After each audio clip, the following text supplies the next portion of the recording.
Doctor साहब, आपका बहुत बड़ा काम है ब्लैक मनी की जो एक तो नकलो हरकत है उस पर, और उस पर जो कानून साजी होती रही। अब क्या सिलसिला है? अब बताया जा रहा है कि सारा जो बहरिया टाउन है, जो एशिया की सबसे बड़ी हाउसिंग सोसाइटी थी और सबसे बड़े रोल मॉडल थे हमारे, अभी पता चला है कि वो कोई जराइम में करते रहे हैं मुबैना तौर पर नैब के मुताबिक। Can we bring him back? हमारा क्या अरेंजमेंट है दुबई के साथ? ज़रा थोड़ा कानूनी तौर पर बताइएगा हमें जनाब डॉक्टर करामुल हक साहब। जी, बहुत शुक्रिया कायद साहब। हमारा कोई ऐसा मुआहदा तो उनके साथ नहीं है जिससे कि एक्सट्रेडिशन हो सके, मगर ज़ाहिर है दुनिया में आलमी कवानीन के मुताबिक तो काम हो सकता है। मगर सवाल ये है कि क्या किसी कोर्ट ऑफ लॉ में कोई ऐसा जुर्म प्रूव हुआ है कि नहीं हुआ। अभी तक तो मेरे ख्याल में कोई ऐसा केस भी फाइल नहीं हुआ। रियाज मलिक साहब के बारे में ये ज़रूर है कि उन्होंने ये माना कि जो उन्होंने वहाँ कराची में बहरिया बनाया था, उसके अंदर उन्होंने बहुत से लोगों को जो है वो किक बैक्स दिए। तो उन्होंने तो किक बैक्स दिए तो फिर किसी और के हाथ में ब्लैक मनी होगी। नहीं, ये उन्होंने माना था डॉक्टर साहब, आप ये कह रहे हैं कि ही कन्फेस टू इट? जी, वो जब रिपोर्ट सामने आई थी तो फिर उन्होंने चूँकि वो पेमेंट देने का वादा किया था कि जिससे मलीक के लोगों की जिनकी ज़मीनें ली गई थी उनको नुकसान हुआ था। ये बात तो सुप्रीम कोर्ट के फैसले में तय हो गई थी कि ज़मीनें जो थीं वो बहुत नाजायज़ तरीके से और लोगों को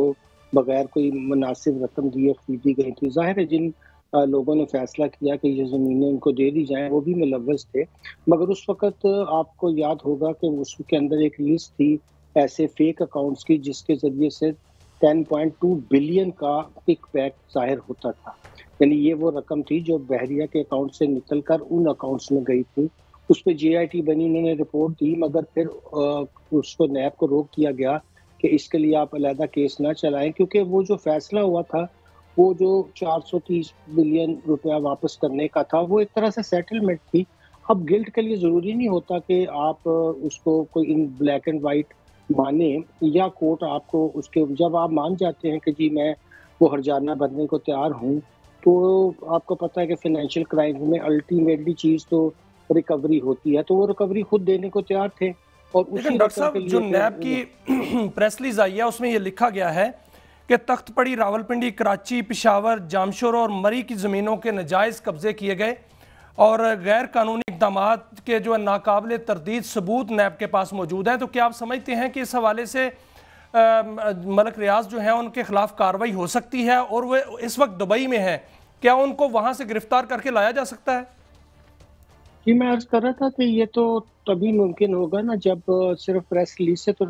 ये वहाँ पे नहीं भेजी जा सकती दरख्वास्त कि आप वापस आ जाएँ और या वो उनको वापस कर दें। वो पूछेंगे कि किसी कानून के तहत किसी अदालत ने कोई वारंट जारी किए हैं, कहाँ मुकदमा दर्ज हुआ है, ये तो पूरी दुनिया का ही कानून यही कहता है ना। तो प्रेस रिलीज़ से के ज़रिए तो सिर्फ़ आप लोगों को मुतमईन कर सकते हैं कि जी चूँकि बहुत ज़्यादा प्रेशर आ रहा है कि पिछले केस में आपने जिनको सज़ा दी वो तो एंड बेनिफिशियरी थे, तो फिर आदमी की अपने मामलात क्या थे? तो उसको काउंटर करने के लिए अब नैब ने ये काम शुरू किया है। अगर वाक़ई वो उस ज़माने से, वैसे मैं ये नहीं कह रहा कि वो ज़मीनें जायज़ तरीके से हासिल करते थे, मगर फिर तो ये काम उस वक़्त करना चाहिए था ना जब वो ज़मीनें हासिल कर रहे थे। और ये मामला जो आखिरी दफ़ा मैं अर्ज़ कर रहा था कि ये कराची बहरिया एक ऐसा केस है जिसमें कि सुप्रीम कोर्ट तक मामला गया और उन्होंने भी किसी ट्रायल कोर्ट के पास नहीं भेजा, उनको किसी क्राइम में सज़ा नहीं दी, बल्कि सिर्फ़ ये कह दिया गया कि आप इतने सालों में इतना रुपया दे दीजिए, तो बस समझिए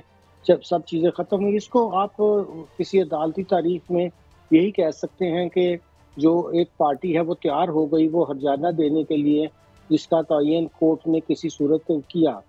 तो अभी उस वक़्त भी नहीं सोचा गया कि इनके लेकिन सर एक और पॉइंट भी है, नैब कहती है कि जो मलिक रियाज जो हैं वो मफरूर हैं इस वक्त, और वो मफरूर होकर दुबई में मुकीम है और वहाँ पर उन्होंने एक इन्वेस्टमेंट कर रखी है, और उन्होंने कहा है कि पाकिस्तानी वहाँ पर इन्वेस्टमेंट ना करें, अगर कोई इन्वेस्टमेंट करेगा तो वो मनी लॉन्ड्रिंग तस्वर की जाएगी। तो क्या इस तरह वहाँ कोई अगर उस इन्वेस्टमेंट में इन्वेस्टमेंट करता है कोई भी पाकिस्तानी, तो वो मनी लॉन्ड्रिंग होगी उनके कानून के मुताबिक या पाकिस्तानी कानून के मुताबिक? नहीं, उसका दारोमदार तो इस बात पे है कि मनी लॉन्ड्रिंग तो बहुत टेक्निकल टर्म है, उसमें तो लेयरिंग की जाती है, फिर आखिर में उसको इंटीग्रेट किया जाता है। वो तो मेरे ख्याल में ऐसे ही ऐसे अल्फाज का इस्तेमाल बगैर सोचे समझे, बगैर उसकी कानूनी सहीयत को समझे बगैर में अगर कोई यहाँ से बंदा अपने लेजिटिमेट अकाउंट से एक लेजिटिमेट तरीके से किसी जगह इन्वेस्टमेंट करे तो वो मनी लॉन्ड्रिंग तो नहीं होती। मैं अर्ज कर रहा था कि नैब जब बहुत से ऐसे काम करती है कि बाद में इनको पहले भी बहुत ज़्यादा वार्निंग्स इशू हुई हैं, फिर एक दफ़ा ऐसा उन्होंने शुरू किया है जो ज़्यादा कंपेन की शक्ल रखता है बजाय के एक्शन के। वो पिछले कई केसों में मफरूर होंगे, वो उसकी तो ज़ाहिर है केस पास कोई वो होगी तफसील, मगर यूएई की गवर्नमेंट को कन्विंस करने के लिए बहुत ज़रूरी है कि एक तो हम साबित करें कि वो किसी कोर्ट में उनको बुलाया गया है, उसके वारंट उनके पास होंगे, तो वो फिर ज़ाहिर है कि दुनिया के कानून के मुताबिक। लेकिन सर क्या दुबई के साथ हमारे कोई इस तरह के ताल्लुकात या कवानीन कोई कहते हैं या मुआहदा है कि वहाँ पर अगर उनकी इन्वेस्टमेंट है तो वो इस पैसे से है जो कि काला धन है नैब के मुताबिक, तो क्या वो काला धन वहाँ पर जो है उसको ख़त्म करने के लिए या जो यूएई की हुकूमत से रिक्वेस्ट कर सकती है पाकिस्तानी हुकूमत, जो कि नैब कह रही है कि कार्रवाई करेंगे वहाँ जाके और उनकी इन्वेस्टमेंट जो है वहाँ पर ब्लॉक करेंगे, क्या ऐसा हो सकता है? जी देखिए, उसका दारोमदार इसी बात पे कि आप जो इस वक्त ये है कि रियासतें एक दूसरे के साथ म्यूचुअल असिस्टेंस करेंगी रोकने के लिए करप्शन को, तो वो उसका दारोमदार इसी बात पर है कि वो वाकई ही ऐसा केस बना के ले जाएं। लेकिन बहुत से पाकिस्तानियों ने, आपको पता है, वहाँ भी पीछे भी डॉन लीग के जरिए भी हमें वो चीज़ें पता चली थी और चीज़ों के बहुत सी अभी तक पाकिस्तान की जो वहाँ लोगों की प्रॉपर्टीज़ हैं उस पर तो हुकूमत ने कोई ऐसी कार्रवाई नहीं की, ना दुबई की हुकूमत को कहा कि ये हमारे यहाँ से गैर कानूनी तौर पे पैसा गया, इसको वापस किया जाए। ऐसी कोई मेरे ज़हन में अभी तक एक भी अच्छा, एक और बात ये तो चले आपने वजाहत कर दी डॉक्टर साहब कि जब तक यहाँ कन्विक्शन नहीं होती तो लीगली शायद हम ना कर सकें, लेकिन अगर गवर्नमेंट के दरमियान आपस में कोई अरेंजमेंट हो तो उससे हम, लेकिन बड़े अच्छे आदमी हैं, इतना बड़ा उन्होंने माल गिफ्ट तोहफे तहफ़ देना तो हमारा एक समाजी, आप जानते हैं, बड़ा एक खूबसूरत अमल है। उन्होंने एक छोटा सा तोहफा जो है इधर भी दिया था बिलावल हाउस का, फिर वो फरा गोगी साहिबा को मुबैना तौर पर उन्होंने, तो एट दैट टाइम क्या ये हमारी लॉ एनफोर्समेंट और ये जो सारी गवर्नमेंट है वो सोई हुई थी? और अब वो कहते हैं मेरे पास बड़े राज हैं और अब वो पहले राज नहीं बताते, तो वाई कांट वी डू? हम इस पे ये तोहफों पे तो कोई कार्रवाई नहीं हो सकती जब तक ये साबित ना हो कि इन रिटर्न उनको कोई फेवर इन्होंने दी है सरकार में जाके। जी जी जी डॉक्टर साहब, अगर आप कंडक्ट देखें कि दूसरे ममालिक में, जैसे अभी हमने यूके में देखा, एक छोटे से मामले से बात शुरू हुई मगर उन्होंने अपना उसका पूरा होमवर्क किया, उसके मुताबिक काम किया। हमारे लोग, आपने सही फरमाया कि सिर्फ ये बातें एक कैंपेन के लिए तो करते हैं, फिर अगर तल्लुकात अच्छे हो जाए तो कैंपेन ख़त्म हो जाती है, अगर तल्लुकात बुरे हों तो फिर कैंपेन शुरू हो जाती है, मगर सीरियसली रोकने के लिए कभी नहीं किया जाता। वहाँ तो उन्होंने ये भी बताया कि 9 अकाउंट्स में जो इतना पैसा आया था, और वो तो 190 मिलियन नहीं था, एक्चुअली 240 वहाँ मिलियन था। वो उन्होंने जो यूके की नेशनल क्राइम एजेंसी थी उसने भी अपना कट लेना होता है, वो लेकर उन्होंने बाकी रकम का इजहार किया था। मगर जाहिर है वहाँ भी एक डील हो गई कि ये नहीं हम कभी हमारी हुकूमत का डॉक्टर साहब मैं ये बात दोबारा पूछूंगा कि उनकी क्राइम एजेंसी ने भी अपना माल बीच में ले लिया था। देखें, एक तो प्रेस रिलीज है नैब की, नैब ने तो कहा है कि मनी लॉन्ड्रिंग का पैसा वहां दुबई में इस्तेमाल हो रहा है,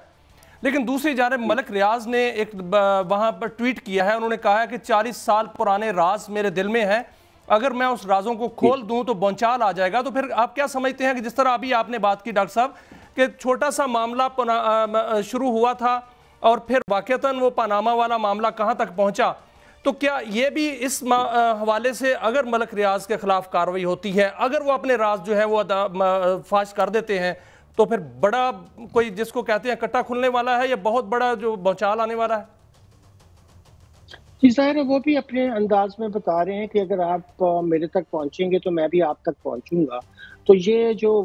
अब एक वॉर ऑफ वर्ड शुरू हुई है, इससे ये पता चल रहा है कि रियासत भी कभी संजीदा नहीं थी कि अगर कोई गलत काम कर रहा है तो उसको मौके पे पकड़ कर सजा दी जाए, और जिनके जहन में राज हैं वो भी अपना कारोबार ही करना चाहते थे, उनके यहाँ भी कोई सीरियसनेस नहीं थी। कि जाहिर है वो तो मानते भी हैं कि मैं फाइलों को पहिए लगाता हूँ, और उन्होंने तो कभी इस बात से इनकार भी नहीं किया कि वो करप्शन के अंदर, जाहिर है उनका तो फिर ये दावा होता है कि पाकिस्तान में कोई सिस्टम चल ही नहीं सकता बगैर इसके,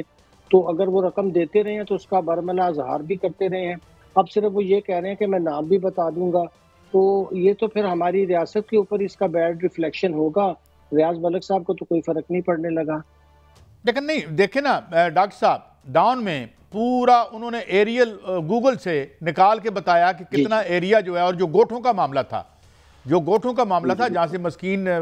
किसानों को या उनको बेघर किया गया, हुआ तो कुछ भी नहीं। बदनामी से हमें क्या फ़र्क पड़ता है, मतलब बट नथिंग हैपन।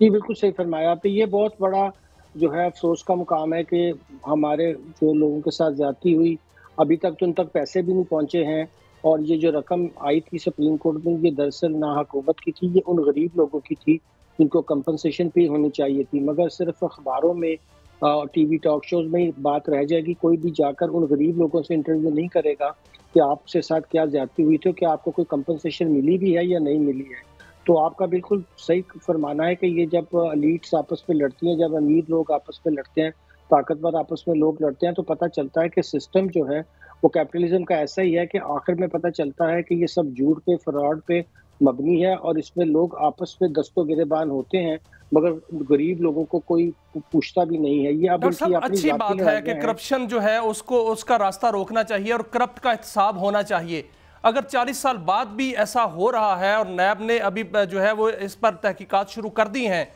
और इस पर जो है मलक रियाज जो है वो अगर उनको पाकिस्तान में लाया जाता है और गिरफ्तार करके लाया जाता है और वाकईतन उनका हिसाब हो जाता है, क्योंकि अमेरिका में उनका पर पाबंदी है, बरतानिया में उनका वीज़ा बंद है, तो फिर एक यूएई रह जाता है, तो वहाँ पर अगर पाकिस्तान का पैसा लूट के क्या है वहाँ पर, तो उनको वापस ला के यहाँ पर हिसाब तो हो सकता है कि शुरुआत तो हो सकती है ना। जी बिल्कुल, मैं आपसे 100% एग्री करता हूँ मियां साहब के आज ही शुरू हो जाए बात और सीरियसली हो जाए तो ये भी एक बड़ी अच्छी बिगिनिंग होगी। और हम तो चाहेंगे, बल्कि पूरी मदद करेंगे जहाँ जहाँ भी हमारी एक्सपर्टीज है। अगर वाकई पाकिस्तान में ऐसा अमल शुरू हो जाए तो इससे अच्छी क्या बात होगी। जैसे बात कर रहा था कि अगर एक जगह फैसला हो भी गया और उन्होंने मान भी लिया कि मैंने गलत काम किया था और अब मैं कंपनसेशन अदा करने को तैयार हूँ उन गरीब लोगों को, तो मेरा बस यही सवाल था कि फिर सुप्रीम कोर्ट को ये भी तो उसके बाद देखना चाहिए था कि उस पर इम्प्लीमेंटेशन ऑर्डर पे हुई है कि नहीं हुई। वो जो पैसा आया भी है, उन्हें एडजस्ट करवाया भी है, वो गरीब लोगों तक पहुंचा भी है कि नहीं पहुंचा है। आफ्टर ऑल आपको पता है हजारों गांव जो थे उनकी जमीनें छीन ली गई, लोग बैठे हुए थे, उनको कोई एडुकेट जो लॉ के मुताबिक थी कंपनसेशन भी नहीं दी गई। डॉक्टर साहब, हम बिल्कुल अप्रिशिएट करते हैं। एक तो आपका बहुत शुक्रिया।